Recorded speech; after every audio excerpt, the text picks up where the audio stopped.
simple solution is to keep a water bottle with you throughout the day. Your goal is to take a few sips every hour, or even more frequently. Whether you feel thirsty or not, you are not drinking to quench thirst. You are drinking to prevent it. This creates a steady drip feed of hydration that your body can actually use efficiently. I worked with a patient, David, who was a 58-year-old contractor. He was the poster child for this mistake. He'd drink almost nothing all day on the job site, then come home and drink half a pitcher of water with dinner. He complained of exhaustion, poor sleep, and unreliable performance. When we implemented the steady sipping strategy, the change was profound. He told me the greatest synergy he found was how it eliminated his 3 p.m. energy crash. By staying hydrated all day, he no longer felt that desperate urge for a sugary soda or a handful of cookies in the afternoon.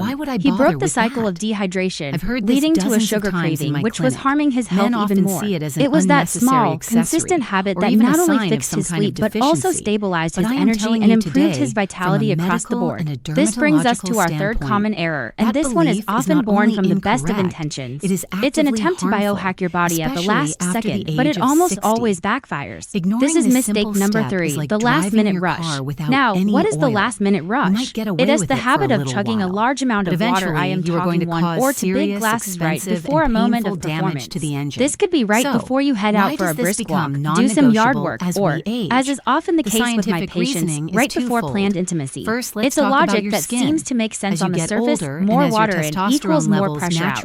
Right. You're trying to prime the pump at the exact moment you need it to work. But the critical mistake here is believing that hydration works like flipping a switch. It is the assumption that the water you drink right now will be immediately available in your bloodstream to improve circulation and performance within minutes. This misconception turns a helpful substance, water, into a source of physical and mental distraction at the worst possible time. It's a fundamental misunderstanding of how your body's plumbing actually works. So why is this rush so counterproductive? It comes down to the basic physiology of absorption. Water isn't instantly teleported into your bloodstream. When you drink it, it first has to travel through your stomach and into your intestines, where it is then gradually absorbed. This entire process takes time. Chugging a large volume of water right before an activity means that for the crucial next 30 to 60 minutes, that water is just sitting in your stomach, sloshing around. It leaves you feeling bloated, full, and uncomfortable. Instead of boosting your performance, it creates a significant physical distraction. And even worse, your kidneys will immediately register the sudden flood of liquid and kickstart the process of creating urine, leading to a pressing, distracting urge to use the bathroom. And scientifically, there's an even more serious risk here, especially if done to an extreme. It's a condition called exercise-associated hyponatremia. That is a clinical way of saying that your blood has become dangerously diluted because you drank too much water too quickly. Top sports medicine journals have documented this for years. When the sodium levels in your blood drop to low, it can impair nerve function and lead to symptoms like confusion, nausea, and extreme fatigue. Instead of boosting your energy, you are literally causing a physiological event that saps your strength and clouds your mind. I have an analogy that makes this clear. Think of your body like a car and your hydration level like the fuel in the tank. You wouldn't pull out onto the highway, press the accelerator to the floor, and then try to start pumping gas into the tank. It's too late. The fuel needs to be in the tank, processed by the engine, and ready to go before you ever demand that high level of performance. Trying to hydrate at the last minute is exactly like that. You need to fuel up well before your journey begins. So how do you apply this correctly? The rule is simple and effective. You need to finish your last large glass of water at least 45 to 60 minutes. Before any planned physical activity, this gives your body the time it needs to absorb the fluid into your bloodstream, hydrate your tissues, and just as importantly, give you a chance to empty your bladder before you begin. This way, you get all the benefits of proper hydration without any of the distracting, performance-killing side effects. This brings me back to my patient, Michael, whom I mentioned at the beginning. He was the perfect example of this mistake. He confessed to me that he would always drink 2 huge glasses of water right before being intimate with his wife, thinking it would give him an edge.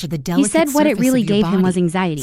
He was more focused on his full bladder than on his wife. The connection was lost. Once we fixed his hydration timing by having him follow the steady sipping method all day and cutting off big drinks an hour beforehand, everything changed. He told me the synergy he found was between his body and his mind. By removing the physical distraction, his mental focus and confidence returned almost instantly. He felt present, he felt calm, and that made all the difference in the world for him. And now we arrive at the fourth and final mistake. This one is perhaps the most ingrained, the most subtle, and the most dangerous of all, because it's based on a piece of common sense. That is unfortunately completely wrong for men as they age. This is mistake number 4, relying solely on thirst. So what does this mean? It's the deeply held belief that your body's thirst signal is a perfect, real-time indicator of its need for water. It's the mindset that says, if I'm not thirsty, then I must not need to drink. My body will tell me when it's time. It seems logical, doesn't it? It's how we are taught to listen to our bodies from a young age. Eat when you're hungry, sleep when you're tired, and drink when you're thirsty. But here is the critical mistake in that logic, especially for any man over the age of 50. The mistake is assuming that the thirst mechanism you have today is the same reliable gauge it was when you were 25. The hard truth is that it's not. Trusting this fading signal is like trying to navigate a ship with a faulty compass. It will eventually lead you into trouble without you even